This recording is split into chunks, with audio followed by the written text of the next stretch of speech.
Hanyo hai Khaduma Phunuklaikha Trbt Habrok Bwskango Siklarok Bisio duibar khlai Tet Amjokmungni nanani kok tongphano 2023 bai 24 bisikni kawi tabuk bisilai tongbo Tet Amjokmung najagya phiaba bisikni naji angka waisapano porikha nana tongmani ambor naharjagya hai hinno kok siloi tini city center ni Bwskango hapangni thani koi cabinet kok chapnani bagai dati Tet Amjokmung notification saklainani bagai Trbt habanok Bwskango Khaduma Phunuklaikha Siklarok tabok khlaino hapang tai tirini cabinet tam saklaino abono naithai Siklarok nasinglajak tet ni notification salai আপনাদের এই আমরা আজকে আসছি TRBT বোর্ডে TET পরীক্ষা নেওয়ার জন্য, কিন্তু আমরা বিগত দিনেও এসেছিলাম।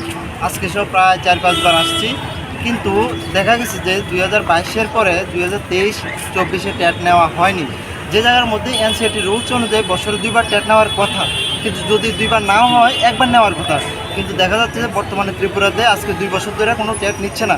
2024-ও শেষ, কিন্তু এখনও টেটের নোটিফিকেশান আসছে না। যখন আমরা বারবার টিআরবিটি অফিসে আসি, তখন টিআরবিটি চেয়ারম্যান আমাদের শুধু একটা কথাই বলে, তারা পরীক্ষা নিতে প্রস্তুত, কিন্তু সরকার তাদেরকে পারমিশন দিচ্ছে না। কিন্তু যে জায়গার মধ্যে 14 সেপ্টেম্বরে বিধানসভা অধিবেশনে প্রাক্তন শিক্ষামন্ত্রী রতনলালনাথে কইছে যে দেশে একটা বিএড ডিএলএডে আইনি জটিলতার কারণে পরীক্ষা হয়নি, ওই জায়গার মধ্যে 24-এ পরীক্ষা হবে, সে কথা বলে দিয়েছে প্রাক্তন শিক্ষামন্ত্রী। কিন্তু আমরা টিআরবিটি বোর্ডে যখন আসি, তখন তাই নিয়ে বলে যে পরীক্ষা গভর্নমেন্টে পারমিশন দেয় না। এখন আমরা কার কথা বিশ্বাস করুন? যে জায়গার মধ্যে গভর্নমেন্টে বলে 24-এ পরীক্ষা হবে, টিআরবিটি বোর্ডে আসলে বলে আমাদের পারমিশন দেয় না। আমরা এখন সারা ত্রিপুরার টেট বিএড ডিএলএড শিক্ষার্থীরা এটি আন্দোলন করতে আসছি যে আজকে যাতে 2024-এর মধ্যে অতি সত্ত্বর নোটিফিকেশান দেওয়া হয়, আমরা এটাই চাই। তো আজকে আমরা গোটা ত্রিপুরা রাজ্যের 8টি যে জেলা রয়েছে, 8টি জেলা থেকে এই সময়ে যারা বিএড উত্তীর্ণ হয়েছে, ডিএলএড উত্তীর্ণ হয়েছে, তারা আজকে একটা প্রতিনিধি দল টিআরবিটি বোর্ডের চেয়ারম্যান ডক্টর প্রত্যুষ রঞ্জন দেবের সাথে আমরা প্রতিনিধিমূলক আলোচনা করতে গেছি। আমরা দেখতে পাচ্ছি 2022 সালে আমাদের ত্রিপুরা রাজ্যে শেষ টেট পরীক্ষা হয়েছে। 2022 সালের পর আমাদের ত্রিপুরা রাজ্যে আজ পর্যন্ত কোনো টেট পরীক্ষা হয়নি, কোনো টেটের জন্য নোটিফিকেশান হয়নি। আমরা এটাও লক্ষ্য করতে পারছি গোটা ত্রিপুরা রাজ্যের বিভিন্ন স্কুলগুলিতে টিচারের সংকট দেখা যাচ্ছে। এই সময়ে দাঁড়িয়ে ভারতবর্ষের বিভিন্ন রাজ্যগুলিতে এই সময়ের ভিতরে বহুবার টেট পরীক্ষা হয়েছে এবং রাজ্যভিত্তিক শিক্ষক নিয়োগের ক্ষেত্রে যে পরীক্ষাগুলি হওয়া দরকার সেই পরীক্ষাগুলি হয়েছে। কিন্তু আমাদের রাজ্যে 2022 সালের পর 2023 সাল চলে গেছে, 2024 সাল মোটামুটি শেষের পথে, এখন পর্যন্ত কোনো ধরনের টেট পরীক্ষা হয়নি। সেই জন্য আজকে আমরা যারা ক্যান্ডিডেটরা আছে, আমরা ওনার সাথে কথা বলতে গেছি। আমাদের রাজ্যের মাননীয় প্রাক্তন শিক্ষামন্ত্রী রতনলালনাথ বলেছিলেন বিধানসভায় দাঁড়িয়ে যে 2024-এ আমাদের রাজ্যে টেট পরীক্ষা হবে, কিন্তু 2024 শেষ হতে চললো, এখন পর্যন্ত আমরা নোটিফিকেশান পাইনি।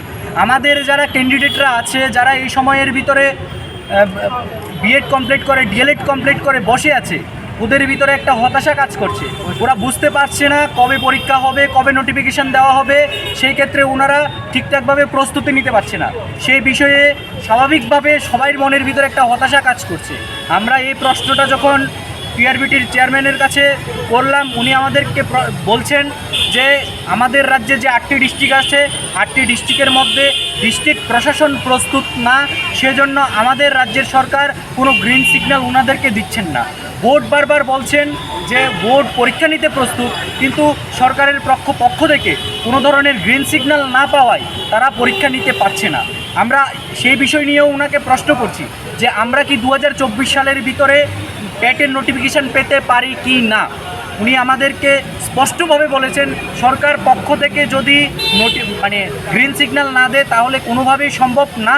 সরকার পক্ষ থেকে যদি গ্রিন সিগন্যাল দেয় তাহলে এই পরীক্ষা কন্ডাক্ট করতে মিনিমাম টিআরবিটি বোর্ডের 4 থেকে 5 মাস সময় লাগবে।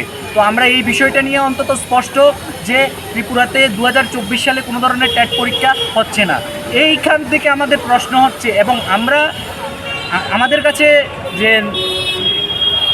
সূত্র মারফত খবর আছে যে আজকে ত্রিপুরা রাজ্যে ক্যাবিনেট মিটিং আছে, আমরা ওনাকেও বলেছি আজকে যেন এই বিষয়টা নিয়ে ওনারা ক্যাবিনেট মিটিংয়ে আলোচনা করে এবং 2024-এর মধ্যেই যেন নোটিফিকেশান দেওয়া হয়, সেই বিষয়ে যেন এই ক্যাবিনেট মিটিংয়ে আলোচনা হয়। উনি আমাদেরকে বলেছেন সেই বিষয়টা উচ্চ আধিকারিক যারা আছে তাদের কাছে পৌঁছে দেবে এবং মাননীয় মুখ্যমন্ত্রী, আমাদের রাজ্যের শিক্ষামন্ত্রী, ওনার কাছে আমাদের এই দাবি পৌঁছানোর জন্য আমরা বলেছি।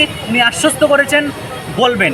এবার যদি 2024-এর ভিতরে না হয় এবং 2025-এও যদি সেই দিকে না সঠিকভাবে এগিয়ে চলা হয় তাহলে আমরা বৃহত্তর আন্দোলনের ডাক দিতে বাধ্য হব।